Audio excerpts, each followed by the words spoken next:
حدیث مبارکہ میں آتا ہے نبی پاک علیہ السلام نے فرمایا، اے میری امت، میرا دنیا میں رہنا بھی تمہارے لیے رحمت ہے، میرا دنیا سے چلے جانا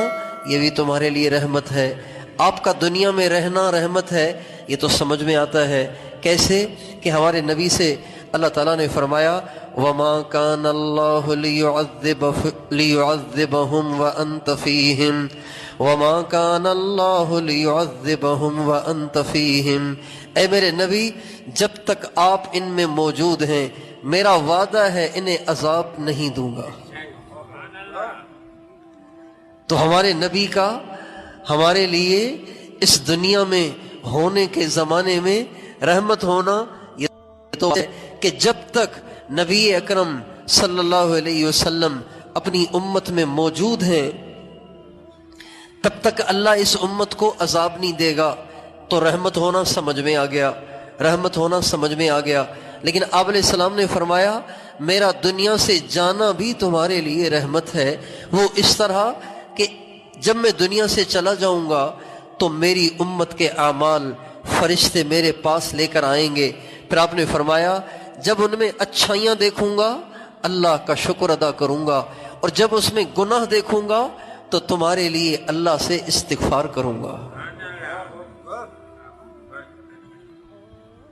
ساری دنیا میں جتنی برائیاں ہو رہی ہیں جو آپ کی امت کر رہی ہے، جو آپ کی امت سے صادر ہو رہے ہیں، کیا کچھ ہو رہا ہے زبان پہ بھی نہیں لایا جا سکتا اسے، اتنی دنیا میں برائیاں ہو رہی ہیں۔ یقیناً جب ہمارے نبی کے سامنے یہ جاتی ہوں گی تو ہمارے نبی استغفار تو کرتے ہوں گے، لیکن آپ کو دکھ بھی تو ہوتا ہوگا، آپ کو صدمہ بھی تو ہوتا ہوگا کہ ہائے میری وہ امت جس کے لیے میں نے پتھر بھی کھائے، پتھر پیٹ پہ باندھے، فاقے اٹھائے، ان کے لیے میں لہو لہاں ہوا، ان کے لیے میری بچیوں کو طلاقیں ہوئیں، ان کے لیے میرا گھر لٹا، میری عزت پامال ہوئی، اور مجھے مکے کے بازاروں میں بے عزت کیا گیا، اور مجھے احد کے دامن میں زخمی کیا گیا، یہاں تک کہ میں بے ہوش ہو گیا، میرے دندان مبارک شہید کیے گئے، میرے اہل بیت پہ کیا کیا قربانیوں کے پہاڑ ٹوٹے اور کیسی کیسی پریشانیاں آئیں، میرے صحابہ کے گھر ویران ہوئے اور ان کی خاندان اجڑ گئے، جس امت کی وجہ سے آج وہ امت ساری رات فیس بک پہ بیٹھ کے ننگی فلمیں دیکھ رہی ہے، اور وہ امت ساری رات کانوں میں ہینڈ فری لگا کے گانے سن رہی ہے، اور وہ امت نمازوں سے غافل، مسجد سے غافل، ذکر سے غافل، قرآن سے غافل، نمازوں سے غافل، اچھائیوں سے غافل، اسلام سے غافل، دین سے غافل، اور تو اور نبی کے غلام کیا بنتے، نبی کی سنتوں کا مذاق اڑانے لگ گئے۔ کتنے نوجوان ہیں جو داڑھی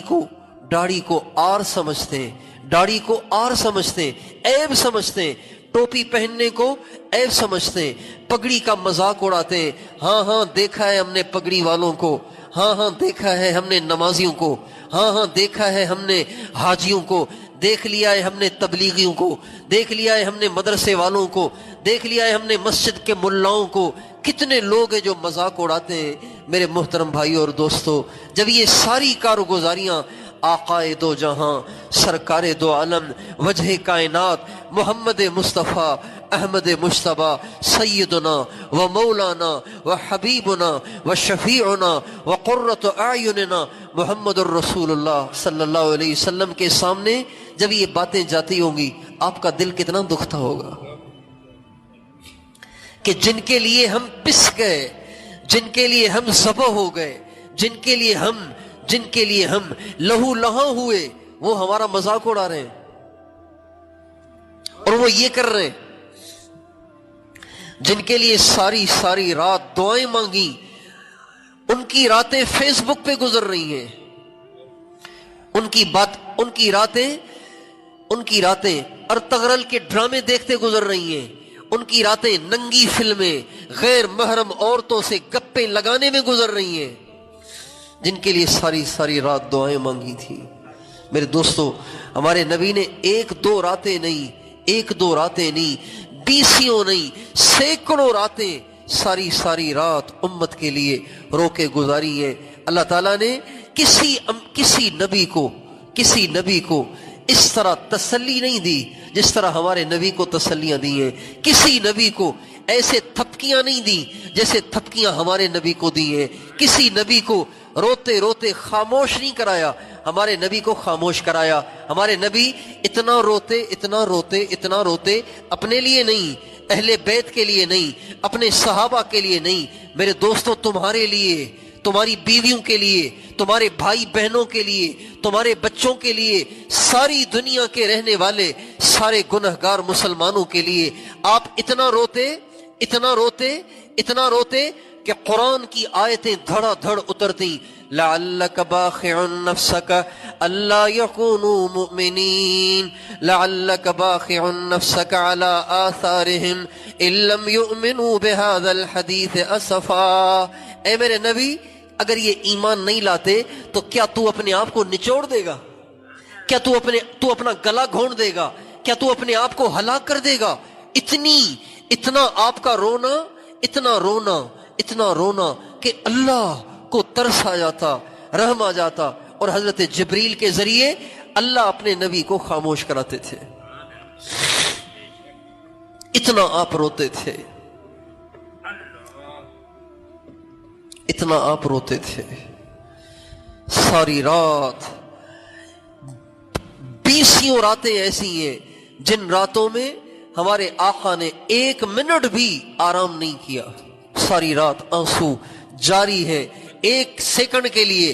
آپ کے آنسو نہیں رکے۔ میرے دوستو، جس نبی نے